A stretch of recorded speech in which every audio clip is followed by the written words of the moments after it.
31 तरीक तक जे चंडीगढ़ के स्कूल माफिया वाले ना सुधरे, अफसर ने कोई इन्हां खिलाफ कार्रवाई ना की तो असीं गवर्नर पंजाब, मुख्यमंत्री पंजाब ते हो सके तो प्रधानमंत्री तक ताले भेजांगे कि इन्हां दफ्तरां नूं ताले लगा दो ते भ्रिष्ट अफसरां नूं दफा कर दिओ। ते नाल लगदी एक होर स्कूल है, एक होर वड्डा जिहड़ा माफिया हैगा, कैश ट्रांजैक्शन बंद है कि ऑनलाइन पेमेंट होनी चाहिए है। 5-5 रुपए सब्जी असीं ऑनलाइन खरीदते हैं ते चंडीगढ़ 43 सैक्टर ਦਾ ਸਕੂਲ ਹੈ, ਕੀ ਨਾਮ ਹੈ? शिशु निकेतन 43 स्कूल आज की डेट च भी कैश ट्रांजैक्शन लै रहा है। हालांकि मोदी जी ने कहा कि 1000 रुपए तो ऊपर दी तुसी किसी भी जगह ते चले जाओ, अगर सरकारी डिपार्टमेंट च चाहे ई संपर्क चले जाओ, किते भी चले जाओ, 1000 रुपए तो ऊपर दी कैश ट्रांजैक्शन नहीं होगी। इत्थे जिन्ना भी वो पैसा लै रहे ने कैश विच लै रहे ने, सिर्फ लैन दा रीजन है कि दिखाना कुछ है, उत्थे शो कुछ करना। ठीक है। और दूसरी गल, स्कूल माफिया कितना तेज है, हाई कोर्ट ऑर्डर कर रहे हैं, चंडीगढ़ प्रशासन ऑर्डर कर रहे हैं अपनी बैलेंस शीट दिखाओ। ये चोर स्कूलों वाले अपनी बैलेंस शीट अपलोड नहीं करते क्योंकि इन्हें ठगियां चोरियां बैलेंस शीटा तो पता लग जांदियां। ਅਸੀਂ ओपी बस स्कूल ਦੀ बैलेंस शीट कढवाई आरटीए नहीं, 5 करोड़ ਦਾ प्रॉफिट है। ਅਸੀਂ 2 दिन चंडीगढ़ ਦੇ ਸਕੂਲਾਂ ਦੀ आरटीए नहीं कढाई, शिशु निकेतन ਦੀ 22 ਸੈਕਟਰ शिशु निकेतन ਦੀ, ਉਹਨਾਂ ਦਾ ਕਰੋੜਾਂ ਰੁਪਏ ਦਾ प्रॉफिट है।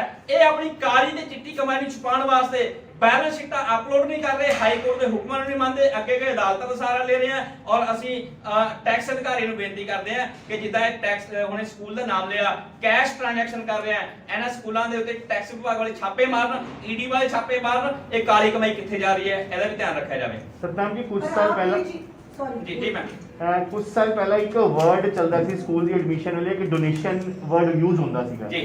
ਹੁਣ ਉਹ ਹਾਲਾਂਕਿ ਉਹ ਡੋਨੇਸ਼ਨ ਵਰਡ ਸਕੂਲ ਯੂਜ਼ ਨਹੀਂ ਕਰਦੇ, ਉਹ ਐਡਮਿਸ਼ਨ ਫੀਸ ਤੇ ਹੀ ਨਾਮ ਤੋਂ ਡੋਨੇਸ਼ਨ ਲੈ ਲੈਂਦੇ ਵੱਡੇ ਮੋਟੇ ਪੈਸੇ।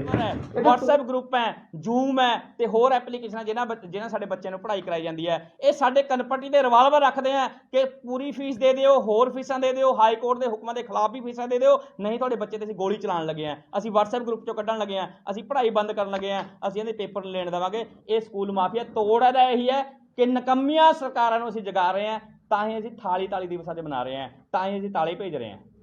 और आप लोगों को पेरेंट्स एसोसिएशन है जो आपकी, जी, चाहे वो पंजाब की हो या वो चंडीगढ़ की, तो गवर्नर और सीएम से इस बात की मांग नहीं रखनी चाहिए कि जो स्कूल हाईकोर्ट ऑर्डर को डिफाई कर उनका एफिलिएशन कैंसिल होना चाहिए स्ट्रेट फॉरवर्डली, तभी तो कंट्रोल आएगा। वैसे मैं बताऊं कैमरे के सामने जो शिक्षा अधिकारी हैं, जो मिनिस्टर हैं, जो पंजाब का मुख्यमंत्री है, ये तो आप स्कूल माफिया है। YPS स्कूल मुख्यमंत्री पंजाब के रिश्तेदारों का है, और मैंने तो सुना है एक मंत्री है पंजाब का, शायद वो शिक्षा मिनिस्टर है, उसको अपने स्कूल का 4 लाख रुपए किराया आता है। वो क्यों चाहेंगे इसको न डालना, क्यों इसको काबू करना चाहेंगे? हम तो वो पेरेंट्स हैं, कोई कहता मैं किडनी बेच के फीस देने चाहता हूँ, कोई कहता मैंने स्कूटर बेच के फीस दी है, कोई बहन कहती है मैंने गहने बेच के फीस दी है, अब मैं क्या करूँ? इस स्कूल माफी के बाद तो करोड़ों रुपया सुप्रीम कोर्ट में वकीलों को देने के लिए है, हमारे पास तो फोटो स्टेट कराने के लिए पैसे नहीं, कोई वकील हमारी थोड़ी बहुत बेचारे मदद करते हैं, हम तो सुप्रीम कोर्ट में पार्टी नहीं बन पाए अभी तक। अब हम निवेदन करते हैं बड़े बड़े वकीलों को कि कृपया, देश के करोड़ों बच्चों के भविष्य का सवाल है, हमारा खून चूसा जा रहा है, बच्चे और पेरेंट्स सुसाइड कर रहे हैं देश में, मीडिया में हो सकता है ऐसी बातें कम आई हों, बचाइए हमें, सुप्रीम कोर्ट के जजेस को बताइए कि हमारी असल समस्या क्या है, इन बंद पड़ी दुकानों का पूरी फीस हम क्यों दें? हम ये चाहते हैं आपकी तरफ से कि हम वकीलों के पास नहीं जा सकते, हमारे पास इतने पैसे नहीं है। और सबसे बड़ी चीज ये है जी कि अभी जैसे आपने बात की, जो फी एक्ट है, फी एक्ट में ट्यूशन फीस नाम का कोई क्लॉज ही नहीं है। और इतना इन डिपार्टमेंट वालों को हम लोग यहाँ तक कि हम लोगों ने जब डिमांड की कि हमें ट्यूशन फीस की डेफिनेशन बताई जाए, आरटीआई डाली, तो इनकी तरफ से ये जवाब आया कि हमारे पास ट्यूशन फीस की डेफिनेशन नहीं है। ये इन डिपार्टमेंटों का है कि ये इन लोगों को ना लॉ का पता है ना एक्ट का पता है। जब हम डिपार्टमेंट में जाते हैं, डीपीआई डिपार्टमेंट में जाते हैं, डीओ ऑफिसर के पास जाते हैं, तो उनको हम जब कोई जाके आरटी का सेक्शन बताते हैं तो उनको वो सेक्शन नहीं पता होता कि उस सेक्शन में क्या फैसिलिटी या क्या राइट दिया जा रहा है पेरेंट्स को। जैसे सेक्शन 15 का कहा गया, जब हम गए कि किसी पेरेंट की एडमिशन के लिए मार्च में गए हम, तो हमने कहा कि भाई सेक्शन 15 ये कहता है कि at any point of time बच्चे की एडमिशन, यानी कि एग्जाम से 1 घंटा पहले तक इमरजेंसी केसेस में बच्चे की एडमिशन दी जा सकती है 8वीं तक। तो उन्होंने क्लियर डिफाई कर दिया कि ऐसा कोई क्लॉज ही नहीं है। ये तो हाल है इन डिपार्टमेंटों का, जिसकी वजह से हम ये कह रहे हैं कि इन लोगों को सीटों पे बैठने का कोई हक नहीं है। या तो इनको सीटों से उतार दो, या सीधी सी बात है इन ऑफिसों को ताले लगा दो, या तो इनको चेंज कर दो, अदरवाइज इन ऑफिसों को ताले लगा दो। हाँ, ਸਿੱਖਿਆ ਅਧਿਕਾਰੀ ਜਿਹੜੇ ਨੇ ਜੀ ਉਹ ਪ੍ਰਾਈਵੇਟ ਸਕੂਲਾਂ ਦੀਆਂ ਕਠਪੁਤਲੀਆਂ ਬਣ ਚੁੱਕੇ ਨੇ। ਅੱਜ ਦੇ ਟਾਈਮ 'ਚ ਆਪਾਂ ਜਿਹੜੇ ਮੁਲਕ 'ਚ ਰਹਿ ਰਹੇ ਹਾਂ, ਸੰਸਾਰ ਦਾ ਸਭ ਤੋਂ ਵੱਡਾ ਜਮਹੂਰੀ ਦੇਸ਼ ਹੈ, ਤਾਂ ਇਹਦੇ ਵਿੱਚ ਹੀ ਜਨਤਾ ਸਭ ਤੋਂ ਜ਼ਿਆਦਾ ਧੱਕੇ ਖਾ ਰਹੀ ਹੈ। ਇੱਥੋਂ ਤੱਕ ਕਿ ਬੜੇ ਹੀ ਮਾਪੇ ਜਿਹੜੇ ਸਾਨੂੰ ਮਿਲਦੇ ਨੇ, ਇੱਕ 43 ਦੇ ਵਿੱਚ ਪਰਸੋਂ ਦੀ ਗੱਲ ਹੈ ਕਿ ਇੱਕ ਮਾਪਾ ਮਿਲਿਆ ਮੈਨੂੰ, ਪੇਰੈਂਟਸ ਸੀਗੇ ਤੇ ਉਹ ਆਪਦੀ ਐਕਟਿਵਾ ਵੇਚ ਕੇ, ਰਿਐਲਿਟੀ ਹੈ ਮੈਂ ਉਹਦਾ ਨਾਂ ਨਹੀਂ ਦੱਸਣਾ ਚਾਹਾਂਗਾ, ਰਿਐਲਿਟੀ ਹੈ ਕਿ ਉਹ ਬੱਚਿਆਂ ਨੂੰ ਪੇਪਰ 'ਚ ਬਿਠਾਉਣ ਲਈ ਆਪਣੀ ਐਕਟਿਵਾ 12,000 ਰੁਪਏ 'ਚ ਵੇਚ ਕੇ ਤੇ ਉਹਨੂੰ ਪੈਸੇ ਦੇ ਕੇ ਤੇ ਬਾਅਦ 'ਚ ਕਹਿੰਦਾ ਜੀ ਹੁਣ ਮੈਂ ਡਿਲੀਵਰੀ ਦੇਣ ਜਾ ਰਿਹਾ। ਇਹ ਹਾਲਾਤ ਹੈ ਸਾਡੇ ਦੇਸ਼ ਦਾ, ਸਾਡੇ ਪ੍ਰਸ਼ਾਸਨ ਦਾ ਤੇ ਇੱਥੋਂ ਦੇ ਅਧਿਕਾਰੀਆਂ ਦਾ। ਜਨਤਾ ਦਫ਼ਤਰਾਂ ਦੇ ਧੱਕੇ ਖਾ ਰਹੀ ਹੈ ਤੇ ਜਿਹੜੇ ਸਿੱਖਿਆ ਅਧਿਕਾਰੀ ਨੇ, ਇਹ ਮੈਨੂੰ ਲੱਗਦਾ ਸਕੂਲਾਂ ਦਾ ਸ਼ਾਇਦ ਪੈਸੇ ਹੀ ਖਾ ਰਹੇ ਨੇ, ਕਿਉਂਕਿ ਇਹ ਜਨਤਾ ਲਈ ਤਾਂ ਕੰਮ ਨਹੀਂ ਕਰਦੇ। ਸਾਡੀ ਇਹ ਮੰਗ ਹੈਗੀ ਆ ਕਿ ਆਉਣ ਵਾਲਾ ਜਿਹੜਾ ਸਮਾਂ, ਅਸੀਂ ਹੋਰ ਧੱਕੇ ਨਹੀਂ ਖਾਣਾ ਚਾਹੁੰਦੇ। ਇਹੋ ਜਿਹੇ ਦਫ਼ਤਰਾਂ ਨੂੰ ਜਿਹੜੇ ਨੇ ਉਹ ਤਾਲੇ ਲਾ ਦਿੱਤੇ ਜਾਣ। ਪੂਰੇ ਦੇਸ਼ ਦੇ ਵਿੱਚ ਇੱਕੋ ਕੀਮਤਾਂ ਤੇ ਕਿਤਾਬਾਂ ਮਿਲਣ, ਤਾਂ ਕਿ ਜੇ ਆਪਾਂ ਪੂਰੇ ਦੇਸ਼ ਦੀ ਗੱਲ ਕਰੀਏ ਤਾਂ 40-45 ਕਰੋੜ ਬੱਚੇ ਨੇ ਜਿਹੜੇ ਅੰਡਰ 18 ਆਉਂਦੇ ਨੇ ਤੇ ਉਹ ਸਾਰੇ ਸਟੂਡੈਂਟ ਹੀ ਨੇ। ਤੇ ਇੱਥੇ ਬਹੁਤ ਤਗੜਾ ਜਿਹੜਾ ਇੱਕ ਹੈਗਾ ਕਪਲਾ, ਆਪਾਂ ਇਕੱਲੇ ਪੰਜਾਬ ਦੀ ਗੱਲ ਕਰਦੇ ਹਾਂ, 20 ਲੱਖ ਬੱਚਾ ਹੈ। 20 ਲੱਖ ਬੱਚਾ ਵੀ ਜੇ 5,000 ਆਪਾਂ ਉਸ ਤੋਂ ਲਾ ਕੇ ਚੱਲਦੇ, ਇੱਕ ਪ੍ਰਾਈਵੇਟ ਸਕੂਲ ਦੀਆਂ ਕਿਤਾਬਾਂ ਵੈਸੇ ਤਾਂ 5, 7, 10, 12 ਤੱਕ ਹੈਗੀਆਂ ਨੇ, ਜੇ 5,000 ਇੱਕ ਬੱਚਾ ਲਾ ਰਿਹਾ ਹੈ ਤੇ 10,000 ਕਰੋੜ ਦਾ ਇਕੱਲੀਆਂ ਕਿਤਾਬਾਂ ਦਾ ਹੋ ਜਾਂਦਾ ਹੈ, ਫੀਸਾਂ ਦਾ ਵੱਖਰਾ 10-12,000 ਕਰੋੜ। ਇਸ ਕਰਕੇ 20,000 ਕਰੋੜ ਦਾ ਇੱਕ ਮਾਫੀਆ, ਇਹ ਛੋਟਾ ਨਹੀਂ ਹੈਗਾ ਤੇ ਇਹਦੇ ਤੇ ਨੱਥ ਪਾਉਣੀ ਚਾਹੀਦੀ ਹੈ। ਕਿਤਾਬਾਂ ਵੀ ਮੇਨ ਹੋਣੀਆਂ ਚਾਹੀਦੀਆਂ। ਦੂਜੀ ਗੱਲ ਹੈਗੀ ਕਿ ਬਿਲਡਿੰਗ ਫੰਡ ਹੋ ਜਾਂਦੇ ਆ, ਐਨੂਅਲ ਫੰਡ ਹੋ ਜਾਂਦੇ ਆ, ਇਸ ਤਰ੍ਹਾਂ ਦੇ ਕਈ ਤਰ੍ਹਾਂ ਦੇ ਨੇ, ਕੰਪਿਊਟਰ ਲੱਗ ਜਾਂਦਾ ਜੀ, ਇਹਦੇ ਚਾਰਜ ਨੇ, ਸਮਾਰਟ ਕਲਾਸਾਂ ਦੇ ਚਾਰਜ ਨੇ। ਕੀ ਇਹ ਕਿਤੇ ਵੀ ਕੋਈ ਅਧਿਕਾਰੀ ਇਸ ਚੀਜ਼ ਨੂੰ ਨੱਥ ਨਹੀਂ ਪਾ ਸਕਦਾ? ਕੀ ਇਹ ਜਨਤਾ ਦੀ ਲੁੱਟ ਐਵੇਂ ਹੀ ਹੁੰਦੀ ਰਹੇਗੀ? ਅਸੀਂ ਇਹ ਸਮਝਦੇ ਹਾਂ ਕਿ ਅੰਗਰੇਜ਼ਾਂ ਦੇ ਵਾਰਸਾਂ ਤੋਂ ਸਾਨੂੰ ਛੁਟਕਾਰਾ ਮਿਲ ਜੇ। ਅਸੀਂ ਹਿੰਦੁਸਤਾਨੀ ਹਾਂ, ਸਾਨੂੰ ਜਿਹੜਾ ਹੈਗਾ ਸਾਡੇ ਅਮਨ ਅਮਾਨ ਨਾਲ ਰਹਿਣ ਦਿੱਤਾ ਜਾਵੇ, ਸਾਨੂੰ ਸਾਡੀ ਪੂਰੀ ਆਜ਼ਾਦੀ ਹੋਵੇ, ਸਾਡੇ ਵਾਸਤੇ ਸਾਡੇ ਅਫਸਰ ਹੋਣ, ਨਾ ਕਿ ਇਹ ਅੰਗਰੇਜ਼ੀ ਰੂਲ ਅੱਜ ਤੱਕ ਚੱਲਦੇ ਰਹਿਣ ਕਿ ਅਸੀਂ ਆਪਦੀ ਕਿਤੇ ਮੰਗ ਹੀ ਨਹੀਂ ਲੈ ਕੇ ਜਾ ਸਕਦੇ। ਇੱਥੇ ਇਹ ਭਾਈ ਸਾਹਿਬ ਫਿਜ਼ੀਕਲ ਹੈਂਡੀਕੈਪਟ ਹੈ, ਕਰੋਨਾ ਮਹਾਮਾਰੀ ਕਾਰਨ ਨੌਕਰੀ ਚਲੇਗੀ, ਬੇਰੁਜ਼ਗਾਰ ਹੈ, ਇੱਕ ਬੱਚੇ ਨੂੰ ਪੜ੍ਹਾ ਰਹੇ ਆ, ਕਿੱਥੋਂ ਲੈ ਕੇ ਆਣੇ ਫੀਸ? ਦੋ ਬੱਚੇ ਨੇ, ਉਹਨੇ 2 ਬੱਚੇ ਆ, ਕਿੱਥੋਂ ਲੈ ਕੇ ਆਣੇ ਫੀਸ? ਸਕੂਲ ਵਾਲੇ ਕਹਿੰਦੇ ਪੇਪਰ ਨਹੀਂ ਦੇਣੇ ਸੀ, ਫੀਸਾਂ ਲਿਆਓ। ਇਹ ਘਰ ਦਾ ਕਿਰਾਇਆ ਦੇਣ, 2 ਕਿਲੋ ਆਟਾ ਲੈ ਕੇ ਆਣ ਕਿ ਸਕੂਲ ਦਾ ਮੂੰਹ ਬੰਦ ਕਰਨ। ਅੰਨੇ ਦਾ ਇਲਾਜ ਹੋ ਸਕਦਾ, ਪਰ ਜਿਹਨੇ ਅੱਖਾਂ ਜਾਣਬੁੱਝ ਕੇ ਬੰਦ ਕੀਤੀਆਂ ਹੋਣ, ਅੰਨਾ ਬਣਨ ਦਾ ਡਰਾਮਾ ਕਰਦਾ ਹੋਵੇ, ਉਹਦਾ ਇਲਾਜ ਨਹੀਂ। ਇਹ ਸਰਕਾਰਾਂ ਸਾਡੀਆਂ ਅੰਨੀਆਂ ਬਣੀਆਂ ਹੋਈਆਂ। ਤਾਂ ਹੀ ਕਹਿੰਦੇ ਸਿੱਖਿਆ ਅਧਿਕਾਰੀ ਮਾਨਸਿਕ ਤੌਰ ਤੇ ਵਿਕਲਾਂਗ ਹੈ, ਜਾਣਬੁੱਝ ਕੇ ਇਹਨੇ ਅੱਖਾਂ ਬੰਦ ਕੀਤੀਆਂ ਹੋਈਆਂ। ਤੇ ਸਿੱਖਿਆ ਅਧਿਕਾਰੀ ਨਹੀਂ, ਸਿੱਖਿਆ ਮੰਤਰੀ ਵੀ ਇੱਦਾਂ ਹੀ ਹੈ। ਪ੍ਰਧਾਨ ਮੰਤਰੀ ਜਾਂ ਮੁੱਖ ਮੰਤਰੀ ਨੂੰ ਕਿਉਂ ਨਹੀਂ ਨਜ਼ਰ ਆਉਂਦਾ? ਗਵਰਨਰ ਪੰਜਾਬ ਨੂੰ ਕਿਉਂ ਨਹੀਂ ਨਜ਼ਰ ਆਉਂਦਾ? ਅਸੀਂ ਤਾਂ ਚਿੱਠੀਆਂ ਲਿਖ ਲਿਖ ਕੇ ਥੱਕ ਗਏ ਗਵਰਨਰ ਪੰਜਾਬ ਨੂੰ ਕਿ ਚੰਡੀਗੜ੍ਹ ਤੁਸੀਂ ਲੱਗਦਾ ਸੈਂਟਰ ਦੇ ਅੰਡਰ ਹੈ। ਇਹ ਛੋਟਾ ਜਿਹਾ ਮਾਫੀਆ, 40-50 ਸਕੂਲ ਹੈ ਇੱਥੇ, ਲੱਖਾਂ ਬੱਚਿਆਂ ਦੀ ਲੁੱਟ ਹੋ ਰਹੀ ਹੈ। ਕਿ ਗਵਰਨਰ ਨੇ ਵੀ ਅੱਖਾਂ ਬੰਦ ਕੀਤੀਆਂ ਹੋਈਆਂ। ਸਾਨੂੰ ਗਵਰਨਰ ਦੇ ਖਿਲਾਫ ਬੋਲਣਾ ਪੈ ਰਿਹਾ, ਸਾਨੂੰ ਸਰਕਾਰਾਂ ਖਿਲਾਫ ਬੋਲਣਾ ਪੈ ਰਿਹਾ, ਸਾਨੂੰ ਪ੍ਰਧਾਨ ਮੰਤਰੀ ਖਿਲਾਫ ਬੋਲਣਾ ਪੈ ਰਿਹਾ, ਸਾਨੂੰ ਤਾਲੀ ਦਿਵਸ ਮਨਾਉਣਾ ਪੈ ਰਿਹਾ, ਸਾਨੂੰ ਤਾਲੇ ਖਰੀਦ ਕੇ ਸਰਕਾਰ ਨੂੰ ਭੇਜਣੇ ਪੈ ਰਹੇ ਆ। ਤੇ ਕੱਲ ਨੂੰ ਇਹ ਅਫਸਰ ਸਾਡੇ ਝੂਠੇ ਪਰਚੇ ਵੀ ਦਰਜ ਕਰਾਉਣਗੇ। ਠੀਕ ਹੈ, ਕਰਵਾ ਦਿਓ ਯਾਰ, ਪਰ ਘੱਟੋ ਘੱਟ ਸਾਡੇ ਬੱਚਿਆਂ ਦਾ ਭਵਿੱਖ ਦਾ ਸਵਾਲ ਹੈ ਕਰੋਨਾ ਦਾ, ਉਹਦਾ ਤਾਂ ਕੋਈ ਹੱਲ ਕਰ ਦਿਓ। ਇਹਨਾਂ ਫੀਸਾਂ ਦੇ ਮਾਮਲੇ 'ਚ ਕੁਛ ਤਾਂ ਕਰੋ। ਸਰਕਾਰੀ ਸਕੂਲਾਂ ਤੁਸੀਂ ਪੱਠਾ ਬਿਠਾਤਾ ਕਿਉਂਕਿ ਪ੍ਰਾਈਵੇਟ ਦੁਕਾਨਾਂ ਚਲਾਉਣੀਆਂ ਸੀ ਤੁਸੀਂ। ਕੋਰਟ ਦੇ ਆਰਡਰ ਆਏ ਸੀਗੇ, ਕੋਰਟ ਦੇ ਆਰਡਰਾਂ 'ਚ ਕੀ ਹੈ ਜੀ? ਫੀਸ ਦੇਣੀ ਹੈ, ਕਿਉਂਕਿ ਬਹੁਤ ਸਾਰੇ ਸਮੇਂ ਤੱਕ ਇਹ ਗਿਆ ਕਿ ਉਹਨਾਂ ਨੇ ਕਹਿਤਾ ਵੀ ਪੂਰੀ ਫੀਸ ਦਿਓ ਜੀ। ਦੇਖੋ ਜੀ, ਮਾਮਲਾ ਇਸ ਸਮੇਂ ਜਦੋਂ ਤੱਕ ਫਾਈਨਲ ਆਰਡਰ ਨਹੀਂ ਆਉਂਦਾ ਸੁਪਰੀਮ ਕੋਰਟ 'ਚ ਪੈਂਡਿੰਗ ਹੈ। ਪਰ ਜਿਹੜਾ ਲਾਸਟ ਆਰਡਰ ਸੀ ਹਾਈ ਕੋਰਟ ਦਾ, ਇਹ ਸੀਗਾ ਕਿਡ ਪ੍ਰੋ ਕਿਊ। ਜੇ ਕਿਸੇ ਨੇ 2 ਮਹੀਨੇ ਦੁਕਾਨਾਂ ਬੰਦ ਰੱਖੀ, ਆਪਣੀ 2 ਮਹੀਨੇ ਦੀ ਫੀਸ ਨਹੀਂ ਲੈ ਸਕਦਾ। ਜੇ 6 ਘੰਟੇ ਪੜ੍ਹਾ ਕੇ 2,000 ਰੁਪਏ ਫੀਸ ਸੀ, ਹੁਣ 1.5 ਘੰਟਾ ਪੜ੍ਹਾ ਕੇ 2,000 ਫੀਸ ਨਹੀਂ ਲੈ ਸਕਦਾ। ਕਿਡ ਪ੍ਰੋ ਕਿਊ ਦਾ ਮਤਲਬ ਇਹ ਹੈ। ਦੱਸੋ ਪੰਜਾਬ ਸਰਕਾਰ ਨੇ ਕਿਸੇ ਇੱਕ ਬੱਚੇ ਦੀ ਇਸ ਬੇਸ ਦੇ ਉੱਤੇ ਫੀਸ ਭਰਾਈ ਹੋਵੇ? ਦੂਜੀ ਗੱਲ, ਸਕੂਲ ਮਾਫੀਆ ਨੂੰ ਪਤਾ ਸੀ ਵੀ ਨੱਥ ਪੈ ਸਕਦੀ ਸੀ ਆਰਡਰ ਕਰਕੇ, ਤਾਂ ਹੀ ਉਹ ਸੁਪਰੀਮ ਕੋਰਟ ਚਲਾ ਗਿਆ। ਸੁਪਰੀਮ ਕੋਰਟ 'ਚ ਇਸ ਸਮੇਂ ਮਾਮਲਾ ਪੈਂਡਿੰਗ ਹੈ।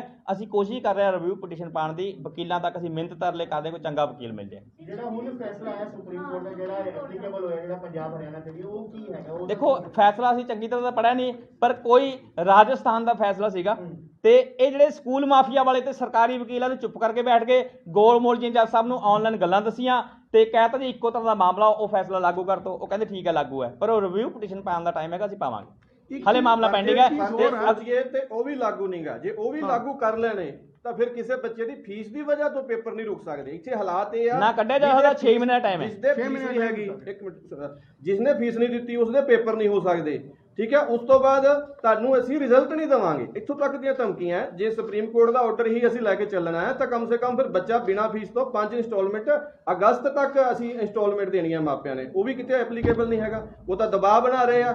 ਇੱਥੋਂ ਤੱਕ ਕਿ ਇੱਕ ਪੇਰੈਂਟਸ ਸਾਡੇ ਕੋਲ ਜੀਰਕਪੁਰ ਦਾ, ਜਿਨ੍ਹਾਂ ਦੇ ਸਾਡੇ ਕੋਲ ਉਹਨਾਂ ਦੀ ਪ੍ਰਿੰਸੀਪਲ ਦੀ ਬਕਾਇਦਾ ਪੂਰੀ ਵੀਡੀਓ ਹੈਗੀ ਆ, ਜਿਨ੍ਹਾਂ ਨੇ ਕਿਹਾ ਹੋਇਆ ਕਿ ਮੈਂ ਨਾ CBSE ਨੂੰ ਮੰਨਦੀ ਹਾਂ, ਨਾ ਕਿਸੇ ਪੰਜਾਬ ਬੋਰਡ ਨੂੰ ਮੰਨਦੀ ਹਾਂ, ਨਾ ਸੁਪਰੀਮ ਕੋਰਟ ਨੂੰ ਮੰਨਦੀ ਹਾਂ।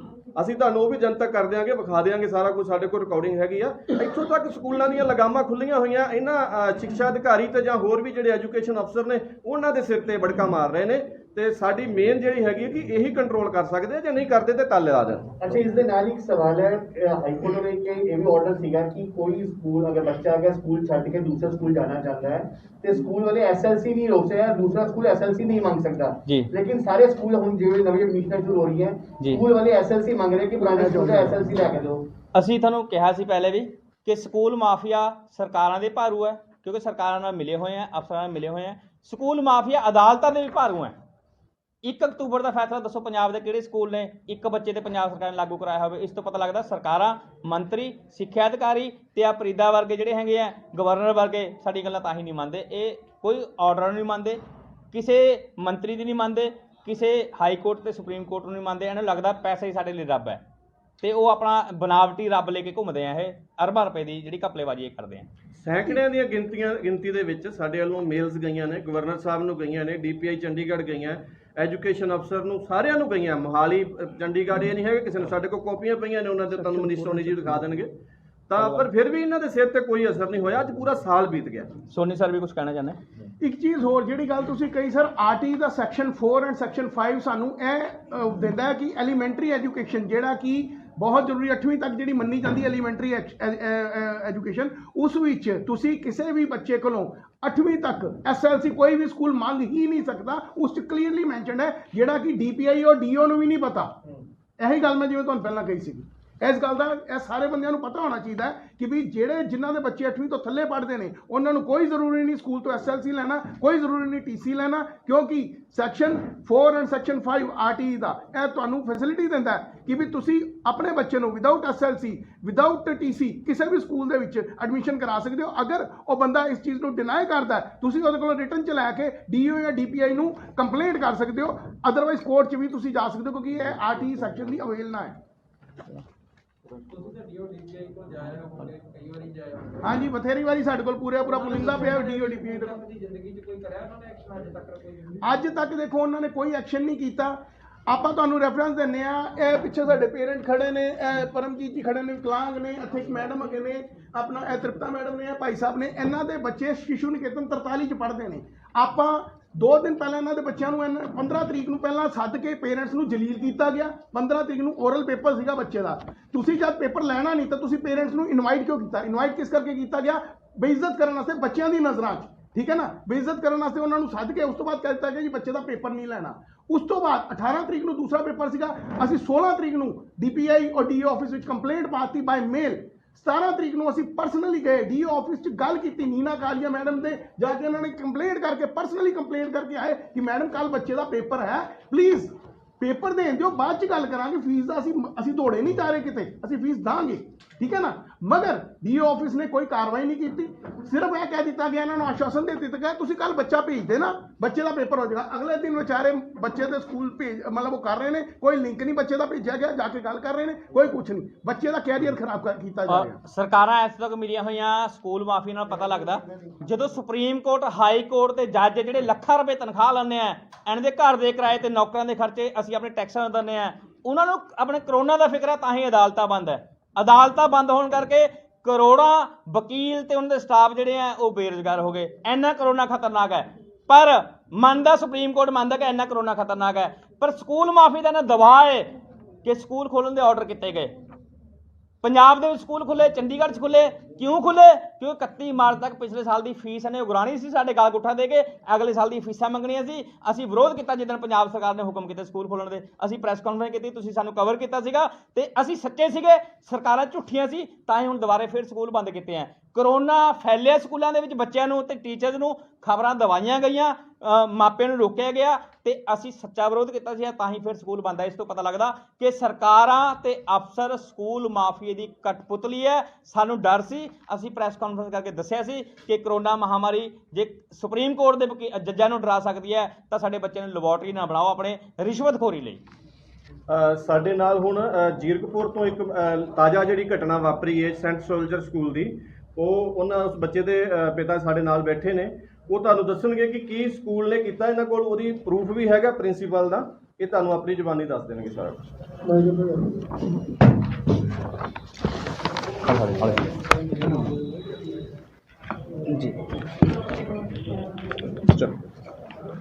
ਮੈਂ ਸਰ 17 ਮਾਰਚ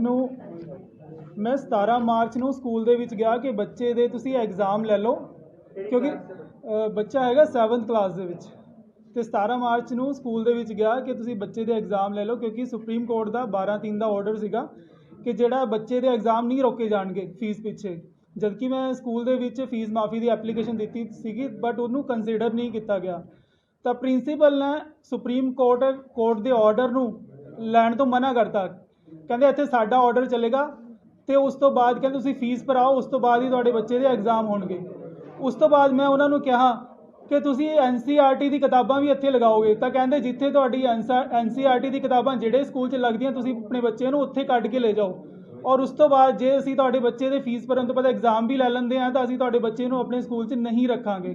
ਤਾਂ ਇਹਦੀ ਪੂਰੀ ਵੀਡੀਓ ਰਿਕਾਰਡਿੰਗ ਮੈਂ ਤੁਹਾਨੂੰ ਹੁਣੇ ਦੇਵਾਂਗਾ। ਉਹਨਾਂ ਨੇ ਆਪਣੇ ਮੂੰਹੋਂ ਇਹ ਸਾਰੀ ਚੀਜ਼ਾਂ ਬੋਲੀਆਂ ਮੈਨੂੰ। ਇਹ ਢਕੋਲੀ ਚ ਹੈ ਜੀ, ਜੀਰਕਪੁਰ ਚ ਢਕੋਲੀ ਸਕੂਲ ਹੈ ਨਾ ਜਿਹੜਾ ਸੈਂਟ ਸੋਲ। ਹਾਂ, ਉਹ ਰਿਕਾਰਡਿੰਗ ਚਲਾ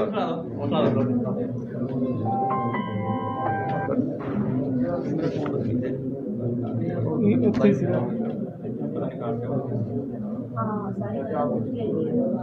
ਉਸ ਤੇ ਫਲਾਈਟ ਤੇ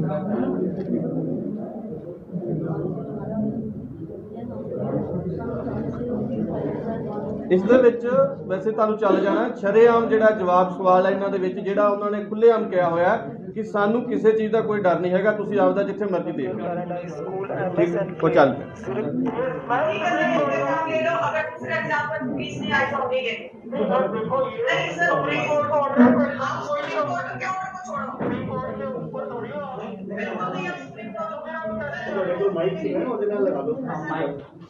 ਸਟਾਰਟ ਤੇ ਚਲਾ ਦੋ।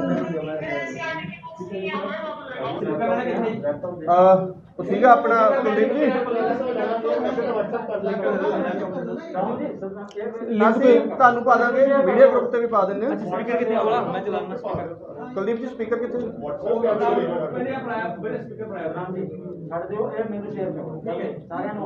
ਠੀਕ ਹੈ, ਇਹ ਪੂਰਾ ਹੈਗਾ ਪ੍ਰੂਫ ਆ ਪ੍ਰਿੰਸੀਪਲ ਨਾਲ ਪੂਰੀ ਟਾਕਿੰਗ ਜਿੰਨੀ ਵੀ ਹੈਗੀ ਪੂਰਾ ਸਾਰਾ ਰਿਕਾਰਡ ਹੈਗਾ। ਤੁਸੀਂ ਰਿਕਾਰਡਿੰਗ ਕਰ ਰਹੇ ਹੋ? ਨਹੀਂ, ਇਹਨਾਂ ਨੂੰ ਨਹੀਂ ਪਤਾ ਕਿ ਰਿਕਾਰਡਿੰਗ ਹੋ ਰਹੀ ਹੈ ਇਹਨਾਂ ਦੀ, ਕਿਉਂਕਿ ਇਹ ਸਾਨੂੰ ਸ਼ੁਰੂ ਤੋਂ ਹੀ ਧਮਕਾ ਰਹੇ ਹੈ ਕਿ ਐਕਚੁਅਲੀ ਮੈਂ ਇਹਨਾਂ ਨੂੰ ਬੁੱਕਸ ਨੂੰ ਲੈ ਕੇ ਹਮੇਸ਼ਾ ਬੋਲਦਾ ਰਿਹਾ ਕਿ ਤੁਸੀਂ NCERT ਦੀ ਬੁੱਕਸ ਲਗਾਓ ਸਕੂਲ ਦੇ ਵਿੱਚ। ਤਾਂ ਇਹਨਾਂ ਨੇ ਮੇਰੇ ਬੱਚੇ ਨੂੰ ਪ੍ਰੈਸ਼ਰਾਈਜ਼ ਕਰਕੇ TC ਦੇ ਕੇ ਕਿਹਾ ਤੁਸੀਂ ਆਪਣੇ ਬੱਚੇ ਨੂੰ ਕਿਸੇ ਹੋਰ ਸਕੂਲ 'ਚ ਐਡਮਿਟ ਕਰਾ ਲਓ, ਅਸੀਂ NCERT ਦੀ ਕਿਤਾਬਾਂ ਨਹੀਂ ਲਗਾ ਸਕਦੇ।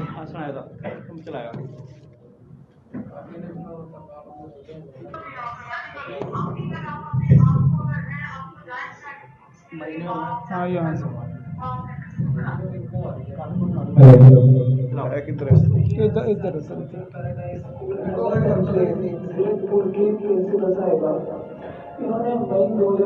शुरू तो लगा दो।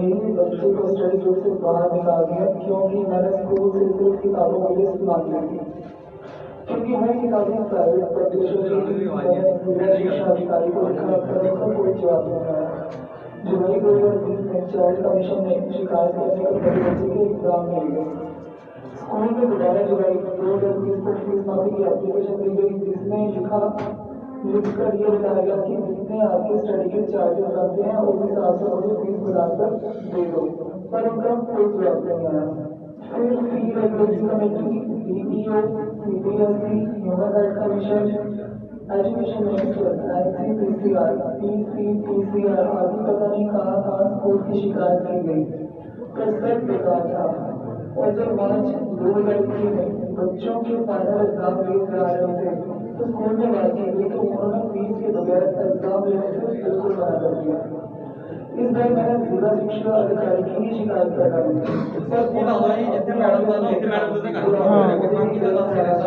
मेरी बात का सबके हक में फैसला दिया और मुझे माननीय कोर्ट करती हुए DO द्वारा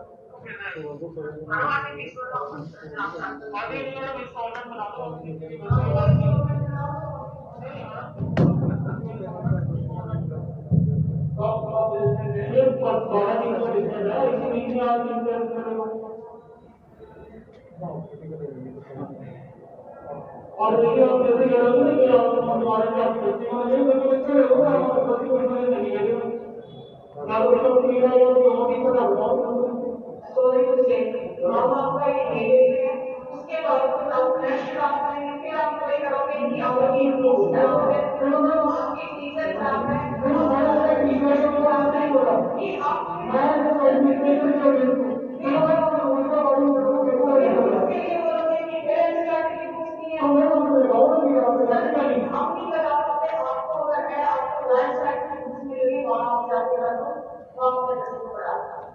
नहीं बाकी ये कोई बात नहीं है कि आप ही को नहीं किसी को और जाओ ये बोर्ड की कोई बात नहीं और वो मानते हैं नहीं मानते वो नहीं कि जो आप बात को मैं तो उनके साथ चली बात करूँ ना और आप कैसे हमारी बात करोगे कैसे बात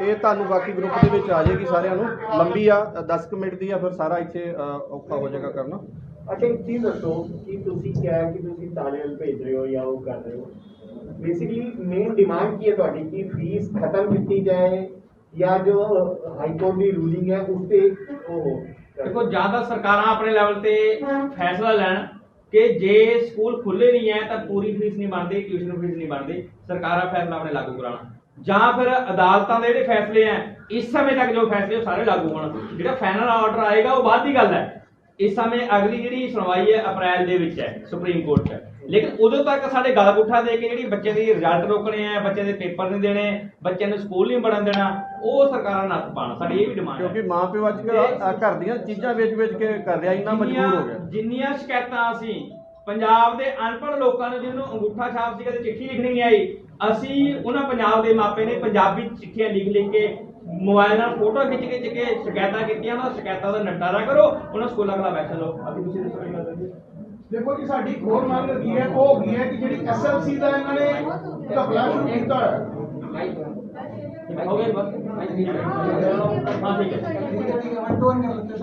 ਜਿਨ੍ਹਾਂ ਦੇ ਬੱਚਿਆਂ ਦੇ ਪੇਪਰ ਨਹੀਂ ਦੇਣ ਦਿੱਤੇ ਗਏ 43 ਦੇ parents ਹੈਗੇ ਨੇ ਔਰ ਸਭ ਤੋਂ ਵੱਡੀ ਚੀਜ਼ ਜਿਹੜੇ ਉੱਥੋਂ ਦੀ ਪ੍ਰਿੰਸੀਪਲ ਹੈ ਆਪਣਾ ਕਿਆ ਬੀਨਾ ਅਰੋੜਾ ਕੀ ਨਾਮ ਬੀਨਾ ਅਰੋੜਾ ਉਹ ਇਹਨਾਂ ਨੂੰ ਇਹ ਕਹਿੰਦੀ ਜੀ ਮੇਰੇ ਹੱਥ 'ਚ ਕੁਝ ਨਹੀਂ ਹੈਗਾ ਸਾਰਾ ਕੰਮ ਜਿਹੜਾ ਮੈਨੇਜਮੈਂਟ ਦੇ ਹੱਥ 'ਚ ਹੈ ਮੈਂ ਕੋਸ਼ਿਸ਼ ਕਰਕੇ ਦੇਖ ਚੁੱਕੀ ਹਾਂ ਉਹ ਕਹਿੰਦੀ ਜੀ ਮੇਰੇ ਹੱਥ 'ਚ ਕੁਝ ਨਹੀਂ ਹੈਗਾ ਤੇ ਉਹ ਪ੍ਰਿੰਸੀਪਲ ਸਾਨੂੰ ਇਹ ਨਹੀਂ ਸਮਝ ਆਉਂਦਾ ਕਿ ਪ੍ਰਿੰਸੀਪਲ ਕਿਸ ਪੋਸਟ ਤੇ ਹੋ ਗਈ ਇਹਦਾ ਗੱਲ ਔਰ ਇਹ ਲੋਕਾਂ ਦੀ ਵੀ ਦਿੱਕਤ ਚੁੱਕੀ ਪੇਪਰ ਨਹੀਂ ਸਾਰੇ ਸਕੂਲਾਂ ਦੀ ਦਿੱਕਤ ਹੈ ਮੈਂ ਕਰਦਾ